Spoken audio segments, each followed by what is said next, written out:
आज हम बात करेंगे इक्वेशन ऑफ मोशन की। ये हमारा फिज़िक्स का पार्ट 3 है। इक्वेशन ऑफ मोशन को समझने के लिए सबसे पहले हमें पता होना चाहिए मोशन एंड रेस्ट का concept. Equation of motion 3 types की होती हैं। उससे पहले हम समझेंगे मोशन एंड रेस्ट का कंसेप्ट क्या होता है। मोशन एंड रेस्ट क्या होता है?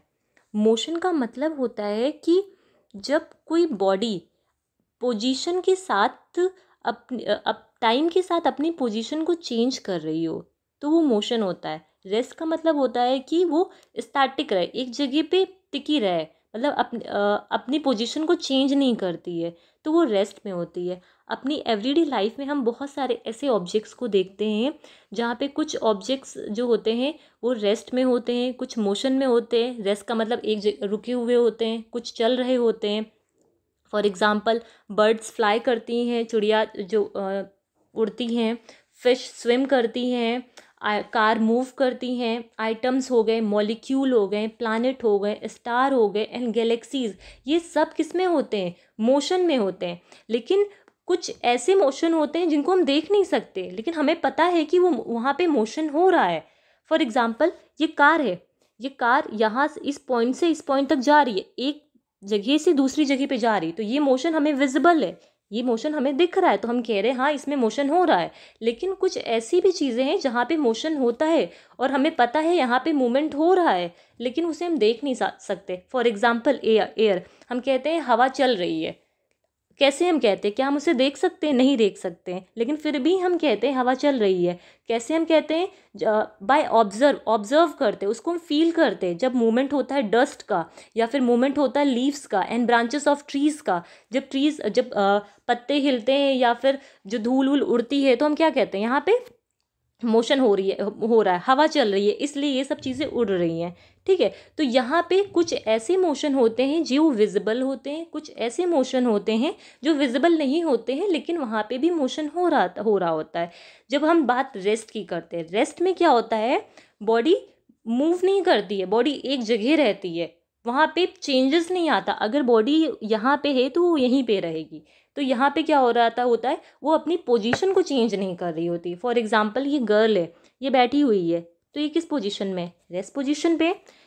ये बॉय है, ये लेटा हुआ है, तो किस पोजीशन पे? ये भी रेस्ट पोजीशन पे है।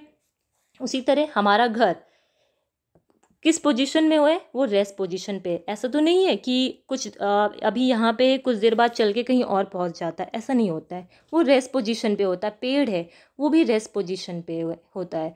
लेकिन जब हम मोशन की बात करते हैं तो मोशन में क्या होता है? बॉडी एक जगह से दूसरी जगह पे जाती है। तो ये मोशन का और रेस्ट का कंसेप्ट हुआ।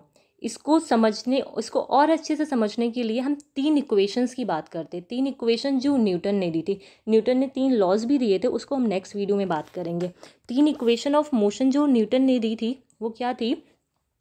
v is equals to u plus a t, v square is equals to u square plus 2as, s is equals to u t plus half a t square. Newton की जो पहली equation थी वो ये थी, v is equals to u plus a t, जिसमें इन्होंने velocity और टाइम का रिलेशन बताया। वेलोसिटी का टाइम के साथ रिलेशन बताया। जो उनकी दूसरी इक्वेशन थी न्यूटन की, वो थी s is equals to u t plus half a t square. इसमें क्या उन्होंने बताया? पोजीशन, ये पोजीशन है। एस को हम लोग डिनोट करते हैं पोजीशन से, डिस्टेंस से या डिस्प्लेसमेंट से, और टाइम के बीच में रिलेशन बताया। जो तीसरी इक्वेशन थी उनकी, वो क्या थी उनकी? V square is equals to u square plus 2as। यहाँ पे इन्होंने पोजीशन और वेलोसिटी के बारे में बात की। पहली इक्वेशन में उन्होंने वी टी का रिलेशन बताया। दूसरी इक्वेशन में उन्होंने पोजीशन और टाइम के बीच का रिलेशन बताया। तीसरी इक्वेशन में उन्होंने पोजीशन और वेलोसिटी के बीच का रिलेशन बताया। ये जो 3 इक्वेशन ऑफ मोशन है, इससे रिलेटेड सिर्फ न्यूमेरिकल आपके एग्जाम में पूछे जाते हैं। कोई इनकी थ्योरी नहीं आती, थ्योरी इनके लॉज पे आती है, तो इसलिए हम इनके न्यूमेरिकल को समझते हैं। जो हमारा पहला न्यूमेरिकल है उसमें बोल रहा है a body at rest was accelerated and it travelled for 5 minute. एक बॉडी है, वो किस पे पोजीशन में है? पहले वो रेस्ट पोजीशन में है। रेस्ट कहने का मतलब है वहाँ पे उसकी जो इनिशियल स्पीड होगी वो 0 होगी। यू क्या होता है? इनिशियल स्पीड होती है। जब वो ट्रैवल करती है 5 मिनट के लिए, तो टाइम कितना ले रही है ट्रैवल करने के लिए? 5 मिनट ले रही है। फॉर अ कांस्टेंट एक्सेलरेशन, एक कांस्टेंट एक्सेलरेशन के साथ वो मूव कर रही है। ये जो एक्सेलरेशन है और डिस्प्लेसमेंट है, इसके बारे में मैं पहले की वीडियो में बात कर चुकी हूँ। एक्सेलरेशन क्या होता है, 2 मीटर पर सेकेंड स्क्वायर, ये दे रखा हुआ है। Find the final velocity of the object had before coming to stop, जब बॉडी ने चलना यहाँ से शुरू किया और यहाँ पे पहुँचने से पहले उसकी क्या वेलोसिटी रही होगी, इस वेलोसिटी से उसने चलना शुरू किया और यहाँ पर तक पहुँचने के लिए उसकी क्या वेलोसिटी रही होगी। तो यहाँ पे हमें क्या पता है, यू की वैल्यू पता है, ए की वैल्यू पता है और वी की वैल्यू पता है। तो पहली जो इक्वेशन ऑफ मोशन की इक्वेशन है वो क्या है, v is equals to u plus a t. यहाँ पे v हमारा हमें फाइंड करना है, ये हमें फाइंड करना है। u की वैल्यू इनिशियल से चला है इसलिए 0 और a हमारा 2 दे रखा हुआ है। टाइम हमारा 300 कैसे आया, जो टाइम हमारा 5 मिनट में दे रखा हुआ है। 5 मिनट को हम सेकेंड में कन्वर्ट करेंगे, तो 5 मिनट को सेकेंड में कन्वर्ट करने के लिए हम 60 से मल्टीप्लाई करेंगे, तो 5 6 30 इंटू ये 300। जब इसको टोटल सॉल्व करेंगे तो हमारा आंसर आ जाएगा v is equals to 600 meter per second. तो ये इसकी फाइनल वेलोसिटी रही होगी before coming to rest, before coming stop होने से पहले की इसकी ये फाइनल वेलोसिटी रही होगी। जो हमारा नेक्स्ट क्वेश्चन है वो है, a ball is dropped from a certain height, it tooks the ball 15 second to reach the ground, what is the height at which the ball was initially, also answer which equation of motion is use to answer this question. एक ball है वो drop की जाती, एक ये ball है वो किसी सर्टेन हाइट से यहाँ पे ड्रॉप किया जाता है, ड्रॉप करने पे ये ग्राउंड पे पहुँचती है सर्टेन हाइट से। यहाँ पे हाइट को हम लोग लेट कर लेते हैं, वो क्या हो रही होगी, h रही होगी। इस यहाँ से इस ऊपर से ये नीचे आने में उसको जो टाइम लगा, वो टाइम कितना लगा उसको, 15 सेकेंड का टाइम लगा to reach the ground. What is the height at which the ball was initially वो किस हाइट से नीचे की तरफ फेंकी गई होगी, हमें ये फाइंड करना है। तो यहाँ पे हमें टाइम पता है और उसकी इनिशियल स्पीड पता है और इसका हाइट हमें निकालना है। तो इसके लिए हम न्यूटन की सेकेंड इक्वेशन का यूज़ करेंगे। यहाँ पे s is equals to u t plus half a t square. s क्या होता है, हमारा हाइट होता है, इसको हम लोग हाइट भी ले सकते हैं। यू की वैल्यू यहाँ पे 0 है इसलिए ये 0 हो गया। Half a t square, a की जगह हम यहाँ पे g लेते हैं, a is equals to g। ऐसा क्यों, जब कोई भी बॉडी ऊपर से नीचे की तरफ फॉल करती है तो वहाँ पे ग्रेविटी वर्क करती है, इसलिए यहाँ पे जो एक्सेलरेशन होता है वो ग्रेविटी के इक्वल हो जाता है। तो ग्रेविटी हमारी यहाँ पे कितनी दे रखी हुई है, 10 दे रखी हुई है। ग्रेविटी यहाँ पे हमारी 10 दे रखी है इसलिए यहाँ पे ये 10 हो जाएगा, ये 10 हो गया। और टाइम कितना हमारा दे रखा है, 15 सेकेंड दे रखा है। तो इंटू 225 करेंगे, जब टोटल सॉल्व करेंगे तो हमारा आंसर कितना आ जाएगा, 1125 मीटर। इतनी हाइट से उस बॉल को इनिशियली नीचे की तरफ ड्रॉप किया गया होगा।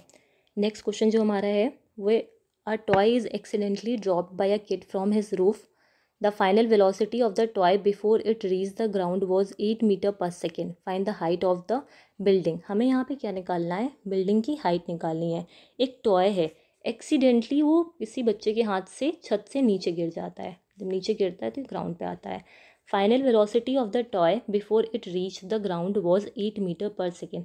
यहाँ से नीचे ग्राउंड पे आने से पहले जो उसकी फाइनल वेलोसिटी थी वो थी 8 metre per second. Find the height, initially जब ड्रॉप किया गया होगा ऊपर से तो उसकी इनिशियल जो वेलोसिटी रही होगी वो क्या रही होगी, 0 ही रही होगी, ठीक है। Find the height of the building, हमें बताना है इसकी हाइट। तो हमें क्या पता है, h पता है, v पता है, u पता है। तो इसके लिए हम न्यूटन की थर्ड इक्वेशन का यूज़ करेंगे।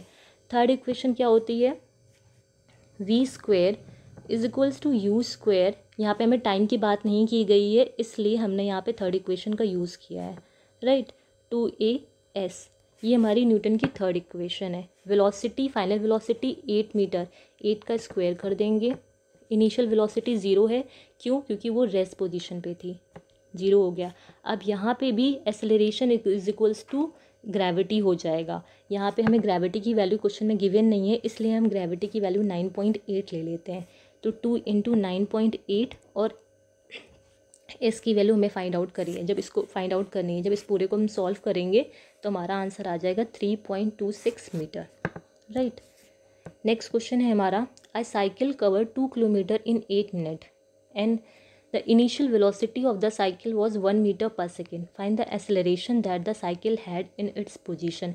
एक साइकिल 2 किलोमीटर 8 मिनट में कवर करती है. एक साइकिल है कुछ किसी डिस्टेंस को किसी क्या 2 किलोमीटर डिस्टेंस को वो 8 मिनट में कवर कर लेती है. उसकी जो इनिशियल वेलोसिटी थी साइकिल के, जिस स्पीड से उसने चलना शुरू किया, इनिशियली चलना शुरू किया, वो 1 मीटर पर सेकेंड है.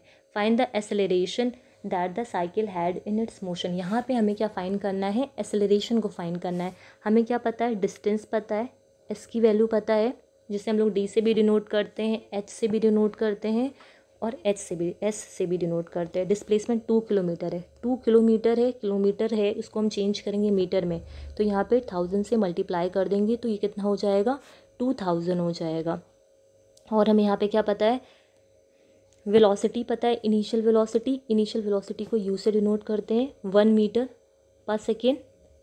फिर उसके बाद हम यहाँ पे सेकेंड इक्वेशन ऑफ मोशन का यूज़ करेंगे, क्योंकि हमें एस को फाइंड करना है. इनिशियल वेलोसिटी हमारी 0 है और एक्सेलरेशन और टी एक्सेलरेशन हमें एस की वैल्यू हमें पता है जो 2000 है. इनिशियल वेलोसिटी भी हमें पता है, दैट इज़ 1, एंड टाइम हमारा दे रखा हुआ है 8 मिनट. 8 मिनट को हम क्या करेंगे? सेकेंड में कन्वर्ट कर लेंगे. सेकेंड को कैसे कन्वर्ट करेंगे?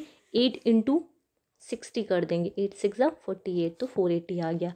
प्लस हाफ ए टी, ए की एक्सेलरेशन हमें फाइंड करना है, टी हमें दे रखा है 480 का स्क्वायर. पूरे को सॉल्व करेंगे तो एक्सेलरेशन हमारा आ जाएगा 0.0139 metre per second square. That is all about today. Thank you.